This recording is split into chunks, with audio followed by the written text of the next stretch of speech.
नमस्कार, मी पंजाब डक हवामान अभ्यासक मुक्काम पोस्ट गुगळी धामणगाव तालुका सेलू जिल्हा परभणी. 30 तारखेपर्यंत तुम्ही शेताची कामे करून घ्या, कारण की राज्यामध्ये मान्सून पूर्व पाऊस एक जून ते 5 जून खूप म्हणजे चांगला पडणार आहे. काही काही ठिकाणी उघडी नाले वाहतील असा पाऊस येणार आहे, म्हणून हा अंदाज लक्षात घ्या.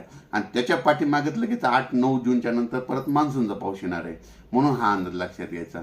कारण की सर्व शेतकऱ्याला सांगू इच्छितो, बऱ्याच जणांचा असा गैरसमज आहे 1-2 जूनला पडलेला पाऊस अवकाळी असतो. खरं जर पाहिलं तर शास्त्रशुद्ध अभ्यास केल्याच्या नंतर आतापर्यंत की 1 जून खरं तर पावसाळ्यामध्ये 1 जून नंतर पडलेला पाऊस हा मान्सूनचाच गृहीत धरावा लागतो. पण काय झालं की त्याला लोक गृहीत धरत नाही, म्हणून हे अंदाज लक्षात घ्या.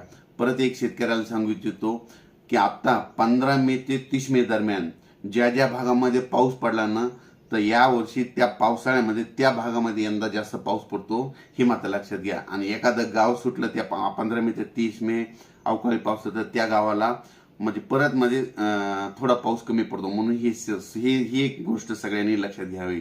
आणि ज्या भागामध्ये 15 मे ते 30 मे दरम्यान चांगला पाऊस पडला, त्या भागामध्ये जूनच्या म्हणजे या वर्षी पावसाळा खूप चांगला पाऊस पडतो, ही सगळ्यांनी लक्षात घ्यावं. म्हणजे ह्या गोष्टी कोणी सांगत नाही.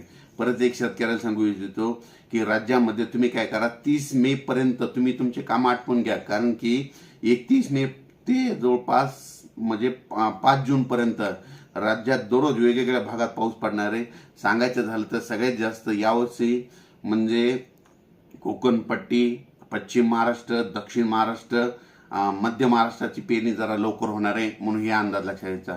आणि विदर्भाची पेरणी मात्र 8-9च्या दरम्यान, म्हणजे 8-9च्या दरम्यान विदर्भ 9-10-11च्या दरम्यान 8-9-10-11च्या दरम्यान विदर्भाकडे मान्सून सक्रिय होणार आहे, म्हणून हे विदर्भातल्या शेतकऱ्यांनी अंदाज लक्षात घ्यायचा.